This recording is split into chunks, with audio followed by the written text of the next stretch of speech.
this video, I'll be trying out Italian pizza from the very affordable to the very, very expensive. But first, let's back up. I took on the same challenge a couple years ago in New York City. I tried a pizza that cost $1 and I tried a pizza that cost $2,000. But now I've come to the birthplace of pizza. Welcome to Italy.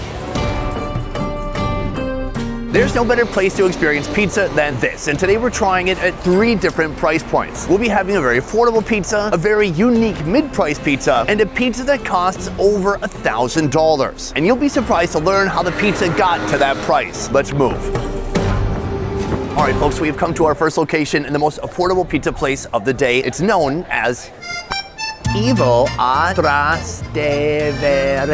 Just like that. I had to do it slow for you guys, but for me, I could just say it normal if I wanted to, but I'm not gonna. Anyways, this is not just a pizza joint, this is an institution. It is 62 years old, and even though this place is iconic, the pizzas are still very affordable. Their cheapest pizza on the menu, €7. Okay, to be honest, guys, you know what you get for the €7? It's just marinara. Bread, sauce, done. Out the door, eat it. Now, if you're willing to invest a little bit more into your pizza pie, then you could get something like what I'm getting today. Capricciosa. This is gonna be an entire large pizza for €9, but what's on it? Everything. And soon we're gonna see how it's made, and even better, how it tastes. Let's move. Ladies and gentlemen, I'm here with Francesco in the kitchen, and he's ready to put this pizza together. He is a pizzaiolo. Roughly speaking, that means someone who makes pizzas in Italian, but I probably butchered it. You ready to make a pizza? Okay. Okay, so it all starts right here with a little dough baby, and he puts it over here into the flour. Right here, he has a little pin to roll out the dough. In no time, everything is just this beautiful, uniform thinness. Oh, we're getting flashy here. Now it is ready for the toppings. Step 1, he puts on the marinara. Next, the mozzarella goes on. Ooh, a generous portion. Here, mushrooms. This right here is a little bit of sausage. Here, full black olives going on. Finally, he cracks an egg on top, right in the center. Scoop it up and toss it to the back of the oven. So I'm told the pizza will take about 3 minutes inside the oven. Oh, take a look, guys. It is finally complete, and you can see all the ingredients melding together. He says, wait a second, there's more. Oh my gosh. This is a prosciutto, the ham going on top. That just gets 2 slices of that. So this is our final pizza made by Francesco. Giuseppe Fresco. Absolutely. Take a look at this. This is stunning. I like the way he's distributed the ingredients. Couple pieces of ham on top. The egg in the middle is very jiggly. Thank you very much, sir. Grazie. Okay, now let's try it out. Grazie. All right, folks, we have our first pizza of the day right here. It is a beauty, and it's also something like I've never seen before. You may have noticed this is not even sliced. Here you eat a pizza with a knife and a fork. I'm told you start from the center and you work your way out. When in Rome, do as the Romans do. I've always wanted to say that. So the first thing we're gonna do is spread the egg over some other sections of the pizza pie. Oh my God, this is so bizarre. How do you eat a pizza from the center? I just hope I'm being pranked right now. Brother, what's that? You can see the tomato sauce, the mushrooms, the egg yolk, all of it is in one bite. My first bite of Italian pizza. Cheers. Super delicious and super simple at the same time. The egg yolk adds a note of creaminess. The bread at this point is a little bit soggy because of all that egg on there. And the marinara is super savory and delicious. Here you have some of that delicious thin prosciutto, mushroom, cheese. Oh, it's so good. The next thing I'm very curious about are these olives. In my mind, I cannot imagine somebody would put olives with a pit on a pizza. Is this gonna be a delicious bite, or is this gonna be a choking hazard? Let's find out.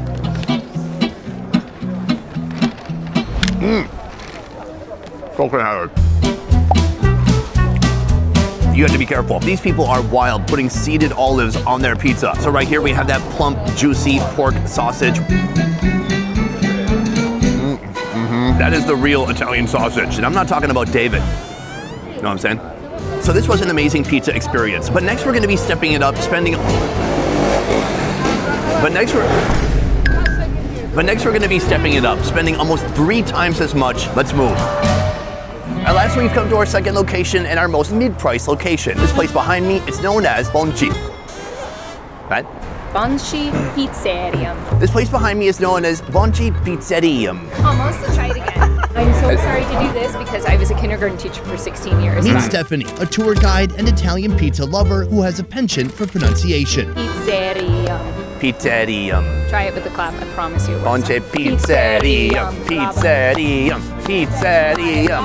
Moving on. This place is very unique for a few reasons. First of all, they're not selling whole pies. People are coming here for pizza by the slice. But here's the thing. They don't use a pizza cutter, they use a scissors. And they are not pre-cut. The way they cut the pizza is by making intimate eye contact with you, looking deep into your soul, and waiting for you to kind of say, stop, that's enough. Only from that point will they cut it and hand it over.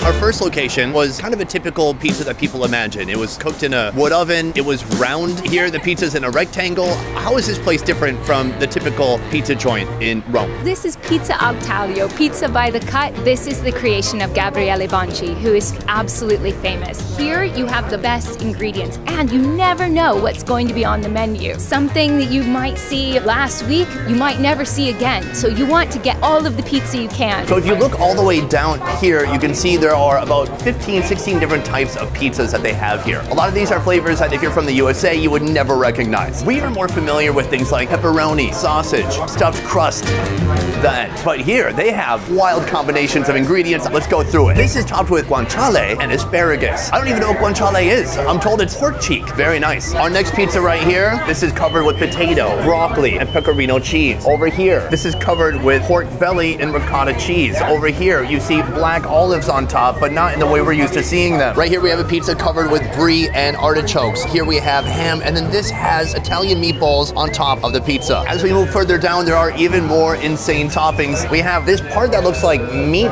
is actually radish. There's also walnuts on the pizza. This one is covered with eggs, asparagus, and mozzarella cheese. And then finally, this is my favorite weird and wild pizza of the day. This is a pizza covered in tripe. That's right, my voice cracked. As you can see, everything you thought you knew about pizza gets flipped on its head as soon as you come here, including the requirements for something to even be called pizza. Pizza comes from the Neapolitan word pizza. The very first pizza was starting to be made in the 1200s, and it was simply just 5 ingredients: flour, salt, extra virgin olive oil, water, and yeast. You can put pomodori, you can put tomato, you can put meat, you can put anything on it except pineapple. Don't ever put pineapple on pizza. Brutal. Inside, manager Manuele introduces me to his favorite pizzas, including one stuffed with spaghetti. This is something I simply must try. All right, folks, we have our pizza. It's been warmed up, put in this box, and we're going to reveal it to you right now. Come and take a look at this. I hardly even know where to begin here. Well, I know where to end. I'm going to end with the tripe. Here, this is one of the first pizzas I was pointing out to you. We have a combination of onion, asparagus, and guanciale, the pork cheek. Let's give it a shot.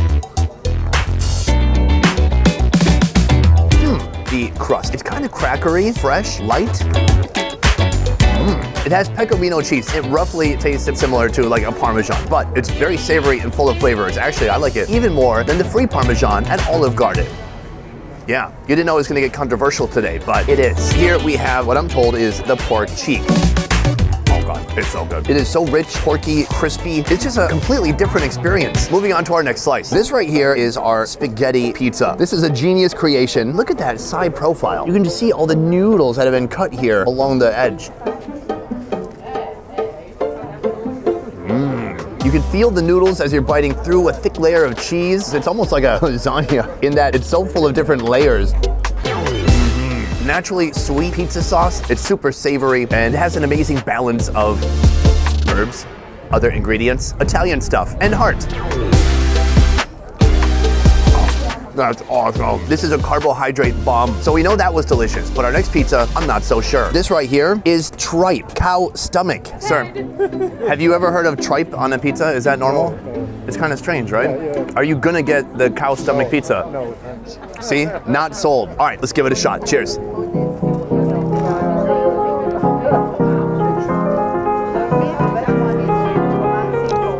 That's a tough one. It's tough, like, I believe they've boiled the stomach for hours because it's not chewy, it's very soft and almost gelatinous. That said, it's absolutely smothered in this pizza sauce, which helps to kind of cover up that gamey stomach taste. Do I like it? Well, I could think of about 20 other types of toppings I would prefer to have before cow stomach. It's just very new and a little bit awkward. Like me as a teenager practicing dance moves in the mirror before going to the high school dance. Awkward. I do like the bravery here. This place has balls. They're taking on every different type of pizza. They don't care. The proof is in the people. There's a huge line here, a crowd of people gathered around just to try pizzas like these. So that is our mid-price location. But from here, we're gonna be trying a pizza that costs over $1,000. How do we get to that price? Let's find out. Before we head to our most expensive pizza location of the day, I wanted to show you one of the ingredients that's making it cost so much. That ingredient is right here in this wood box. Do you want to see it? Well, too bad, because first I gotta talk to Carlo. Carlo, inside this box is an iconic Italian ingredient. What is it? This is an exclusive balsamic vinegar of a... Don't tell that part yet. So in this case, we have a balsamic vinegar. It's a production when they have the transformation from the residue of the wine. They're gonna produce it and put it in barrels, and they're gonna have this part of the liquid on the back that's gonna create our balsamic glaze. Can you tell me what makes this balsamic vinegar so expensive? It's 100-year-old, and then it started production in 1722, and now we're only in 2024. So this is the third bottle that we're gonna release. Without further ado, I think we should take a look. Oh my God, that is a big, beautiful, square-shaped bottle full of 100-year-old balsamic vinegar. Is balsamic vinegar get better with age? Yeah, it gets better with age, especially when you maintain it in the same barrel, because those enzymes and those bacteria create those really nice, fabulous taste of the balsamic. So we're gonna open like a classic wine, so it's going to pop, and we're gonna just pop it through here. It smells sour, sweet. It has a thick, condensed aroma to it. I don't know how something can smell thick. This smells thick. Carlo has taught me all he could, but now it's time for this young grasshopper to become a butterfly. I mean, you get the point. Oh my God, it's so thick. Let's give it a shot. Oh wow, it's like a whole different experience. It's very sweet, syrupy. That looks like molasses. Of course, it is a vinegar, so it's a bit sour too. It's a really unique flavor. It's a byproduct of the wine production, and there is still an aroma from the grapes that existed and were grown over 100 years ago. It's a very complex flavor. Honestly, it's maybe too complex for you guys. I mean, I'm a food expert, and what's my point here? It's not something you really just taste once and figure it out. I would like to try it more, but I would especially like to try it on this very, very expensive pizza that we're gonna be making soon. Let's go now and see how it tastes. All right, folks, we have come to our final pizza location, our most expensive location of the day behind me, Tartufi and Friends. Tartufi means truffles in Italian, and this place is all about the truffle experience, specializing only in truffles from Italy. Now, we already have our very expensive balsamic vinegar, and soon we're gonna be pairing that with a truffle pizza that has a lot of additional premium ingredients. Now, as you may know, truffles are very expensive, and it's because truffles are not something that are easily farmed. In fact, all the mushrooms that you find here have to be locally hunted.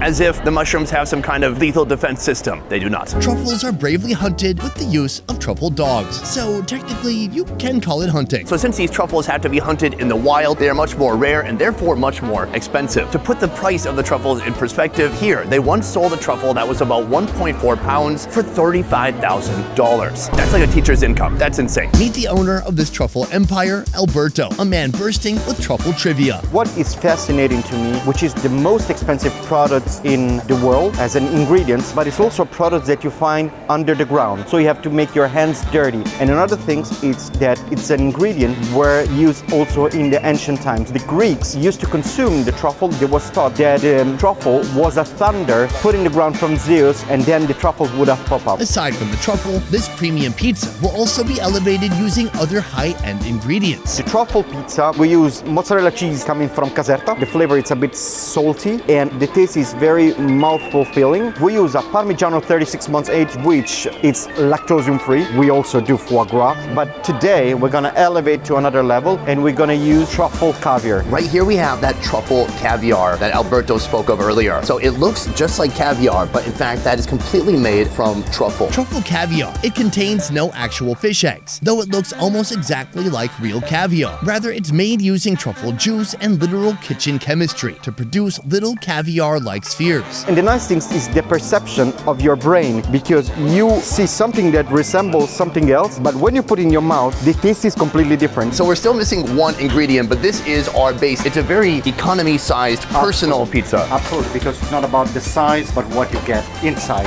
So I tell my wife that all the time. Me as well. Okay, Thank good. You understand the struggle. Absolutely. All right, folks, we have our very expensive Italian pizza right here, but it is not yet complete. In just a moment, the owner's gonna come over here and put some of this fresh truffle on top of this. All right, Alberto is back. This is a gigantic truffle. It's bigger than a baseball. I'm curious, how much for just the truffle? $1,000. Good price for you. That's crazy. Right now we're getting our truffle shavings put onto the pizza. What a masterpiece. Oh my God. Oh, the smells, it is so aromatic. Is your arm getting tired yet? Oh, never. Gorgeous. About how many grams of truffle would you say you just put on there? I would just put it something like 30 grams. About how much do you think that would be? $100. Thank you so much. Welcome, gentlemen. This is 150 euros. When you combine that with this, the balsamic vinegar, which costs 1,000 euros, together you get a price tag of 1,150 euros. This is one of the most expensive pizza experiences you could have in the world. First, I want to try the pizza as is. Oh, an amazing crust and gooey melted cheese that's cascading off the sides. Cheers. Italian mozzarella, unbeatable. It's full of cheese juice. I love it. The foie gras, incredible. Fatty, creamy, and a delicious combination with this beautiful crust he has on here. I would say the truffle itself, it doesn't have a strong flavor, but the flavor still melts with everything else on the pizza. In general, to me, the truffle is kind of like foreplay. All right, if your kids are watching, turn off the YouTube. The next thing I want to get to is that truffle caviar.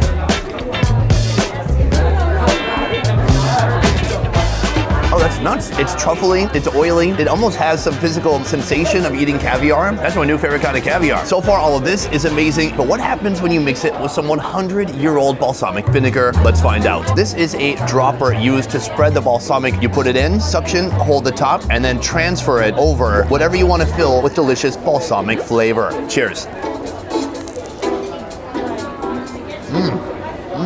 Oh my God, there's so much going on. You have the fattiness of the foie gras, the cheese is immaculate, the crust, this is the type of crust you do not throw away. Beyond that, you have the scent of the truffle, and then I've never had any balsamic like this before.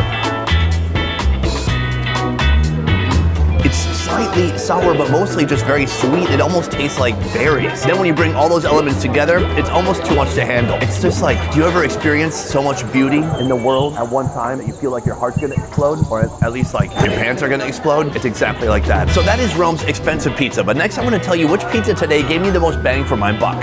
Today we tried 3 different pizzas at 3 different price points. A very affordable pizza, a very medium priced pizza, and a very, very expensive pizza. And right now I'm gonna tell you which pizza gave me the most bang for my buck. I wanna say a huge thank you to each of the restaurants, and each of the pies were unique and delicious in their own way. If I had to choose just one pizza location, it would be location 2. I'm talking about the Square Pizza by the Slice. That place was so frenetic, fun, energy-packed. There were literally dozens of pizzas to choose from, and they had flavor combinations that I'd never even heard of before. Yes, the price was a little bit more than the first location, but in the end, I think it's worth it. Before we go, I'd like to say a huge thank you to the Roman Food Tour for assisting me in making this video. The Roman Food Tour offers a range of award-winning culinary experiences in Rome, including food and wine tours, as well as cooking classes. Traveling with the Roman Food Tour, you can also skip long lines, and you'll be provided a dining space even at the most crowded of locations. I highly recommend them whether you're traveling to Rome, Florence, Venice, or Sorrento. On a real note, not all food in Italy is awesome. I went to a couple of restaurants, and they were pretty bad, and that's because I didn't have the help of experts pointing me out and looking out for me. For more tips on Rome, please go check out their YouTube channel or their website. Otherwise, guys, that is it for this one. Thank you so much for watching. I will see you next time. Peace. If you love Indian food, then you're gonna love our new channel, Best Ever Food India. Subscribe now for weekly videos showcasing the most unique street food from around the country.